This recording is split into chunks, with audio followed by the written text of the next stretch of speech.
Olá a todos, Bruno Vanderlei de novo aqui, agora para nossa segunda aula do mini curso de redes Ethernet. Nessa aula eu vou explicar para vocês agora com um certo nível de detalhes sobre os principais cabeamentos utilizados em redes locais. Então aqui você vai entender onde você vai utilizar algum tipo de cabo, seja o par traçado, seja a fibra ótica, como esses cabos se comportam nesse tipo de rede e qual a melhor abordagem caso você vá implantar uma rede e precise utilizar esses cabos.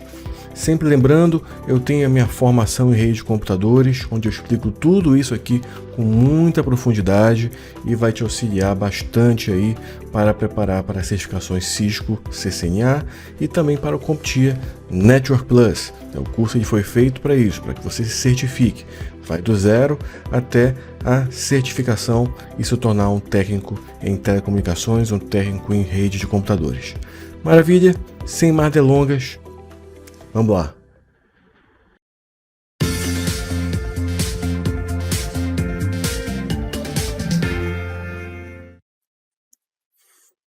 Nós já explicamos aqui que você tem aí as camadas do modelo OSI, né, e na estrutura também TCP/IP, e dentro dessa estrutura, na camada 1 e 2, é onde fica o Ethernet. Então, o Ethernet, pessoal, a ideia dele é que você tenha um padrão, né, e esse padrão ele age, né, como se houvesse uma única tecnologia de LAN, mesmo se tivermos diversos meios físicos. Ou seja, imagina aqui eu tenho uma rede com vários fabricantes diferentes. Então eu posso ter, por exemplo, aqui um link de dados aqui de 200 metros, fibra ótica, multimodo. Eu posso ter, inclusive, dentro da internet, um link aqui de 100 megabits por segundo, né? Ou seja, um fast Ethernet a 100 metros, que é o máximo permitido também pelo cabeamento. Né? Normalmente quando você usa aí cabo par trançado, né? Cabo UTP, você tem um limite de 100 metros, né? Normalmente um pouco menos até para você ter folgas, mas esse é o limite em teoria. Você pode ter inclusive aqui um link de 10 gigabit Ethernet, né? 10 gigabit Ethernet, tecnologia essa aí, que permite aí com o uso, por exemplo, de uma fibra monomodo, né, single mode, distâncias maiores. E, inclusive, pessoal, você pode, no mesmo padrão, ter uma conexão de 5 metros, né, apenas com um cabo de rede aqui, né, um cabo UTP, ou até mesmo um outro tipo de cabeamento, né, através, né, do FTP, né? O FTP, pessoal, não é necessariamente aquele protocolo, né? File Transfer Protocol, não. O FTP também é um tipo de cabeamento, tá? Só para clarificar, você tem o UTP, que é o Unshielded Twisted Pair, e você tem o FTP, que é o Foiled Twisted Pair. É como se fosse um cabo semi-blindado, pessoal, ele ajuda a reduzir interferências. Maravilha? Então, o legal disso, né? O legal da internet é essa interoperação entre a camada física. Você pode ter links de dados, né? Links aí com fibra ótica, com par trançado. Inclusive, pessoal, não está no exemplo aqui, mas você pode ter também link de dados. Tá? Link de dados, quando eu falo link de dados, na verdade, é rede de dados, né? De rádio. Então, você pode ter, inclusive, né, tecnologias aí que você pode usar o ar e está usando a internet. Perfeito? Então, pensando nessa arquitetura em camadas, pessoal, você tem aqui, por exemplo, as 7 camadas. Então, vem aqui comigo, né? Vamos olhar juntos aqui. Então, você sai aqui da aplicação, né? Vai aqui para apresentação, sessão e etc. Chega na camada de rede, a camada IP, né? Você vai ter o endereço IP. Aí aqui, né, na internet, lembra que a gente tem 2 subcamadas.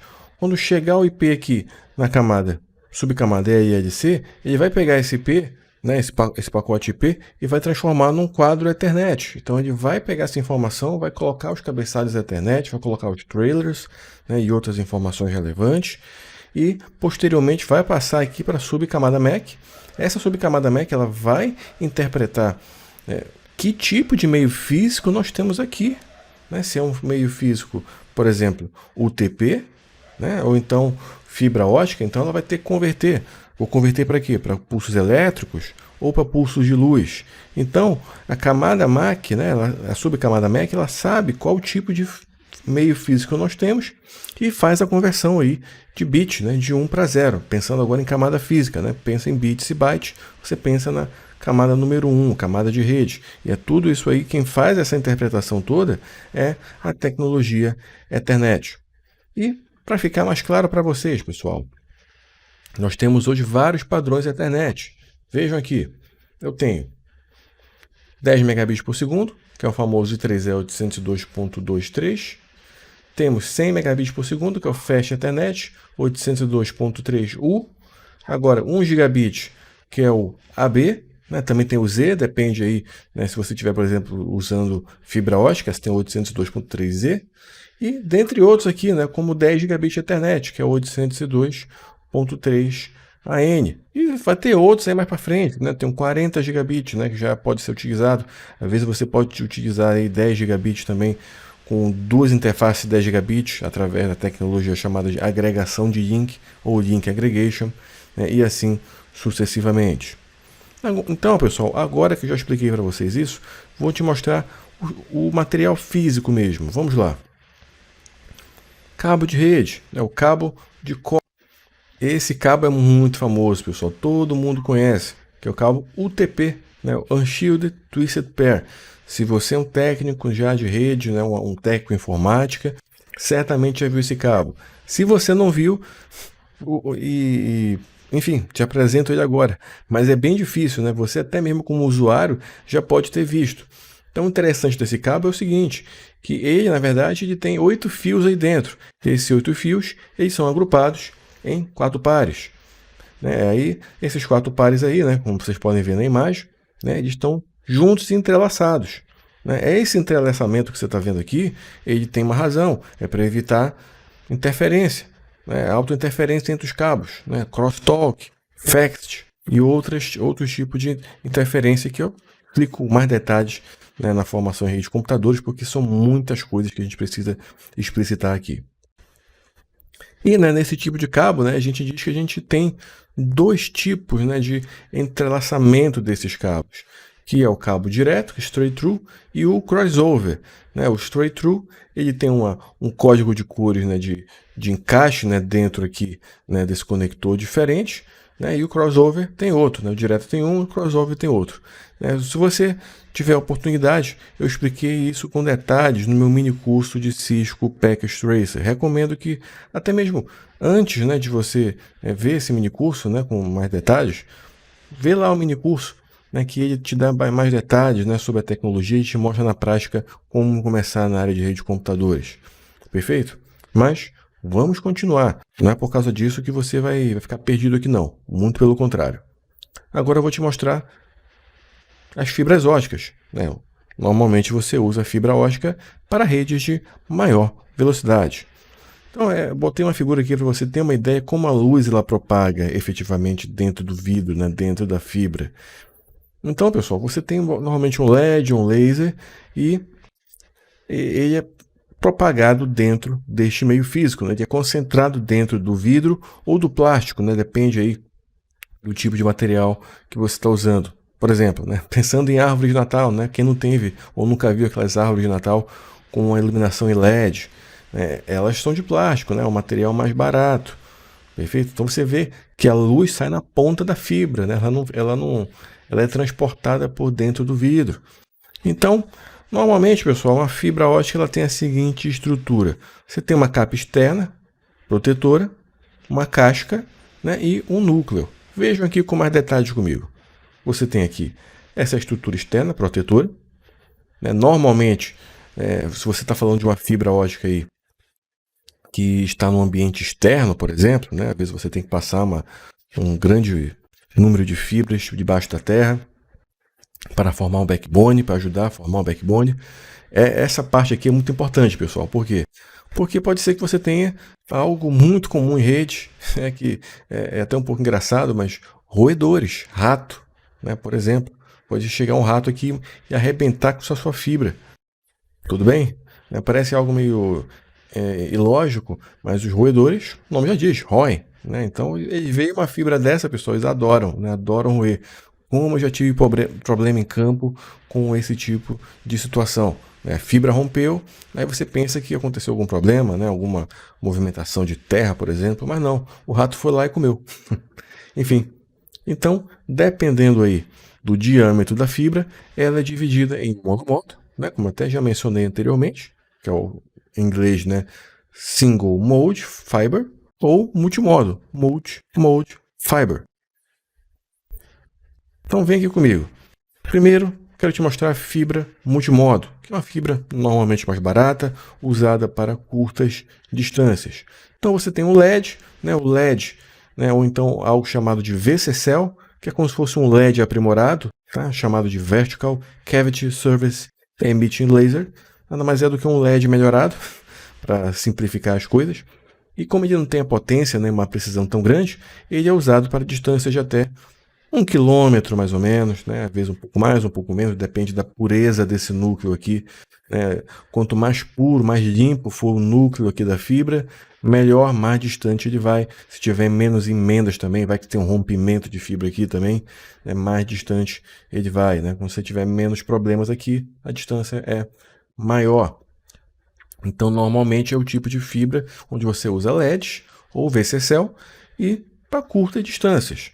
Né? Eu falo 1 quilômetro, mas assim, na minha experiência prática, normalmente a gente usa para 1 quilômetro já uma fibra mais eficiente, uma fibra monomodo.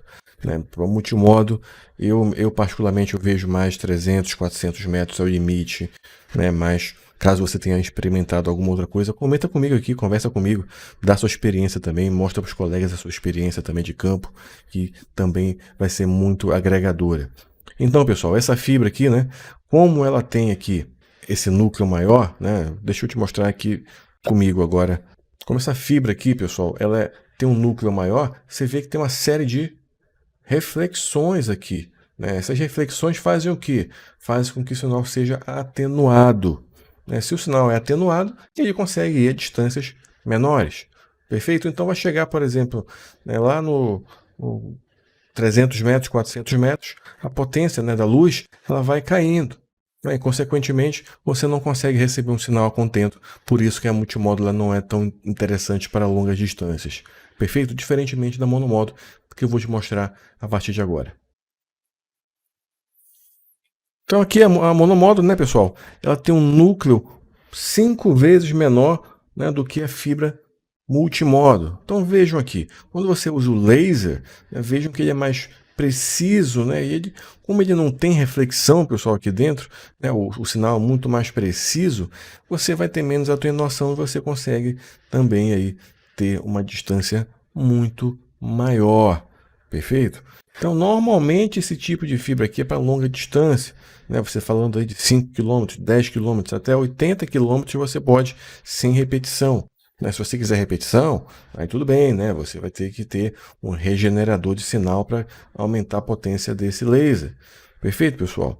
Então você consegue distância bem maior sem precisar regenerar o sinal. Quando você pensa em fibra, pessoal, não é que eu estou passando, por exemplo, debaixo da terra, ou então um cabo submarino, uma fibrinha dessa aqui não, tá? Na verdade, estou passando, né? Vou aproveitar para passar várias fibras logo, né? Que é mais ou menos como vocês estão vendo na tela. Então, eu tenho, na verdade, não uma, né? Mas eu tenho aqui uma malha de fibras, né? Para alimentar, por exemplo, aí, um provedor de internet de banda larga, ou então, né, pensando já muito mais fibra, né? Um cabo submarino, ou então um backbone de uma grande operadora. Maravilha? Então, outra coisa que nós temos também são os conectores, chamado de SFP ou GBIC. Né? Esse GBIC, né, chamado de também atualmente de Small Form Factor Pluggable ou SFP, eles são na verdade adaptadores que você coloca dentro, né, numa porta do switch. Então você coloca esse módulo aqui dentro de uma interface Ethernet e consequentemente você pode colocar uma fibra ótica aqui. É um par de fibras. Por um lado você transmite, por outro lado você recebe. Maravilha?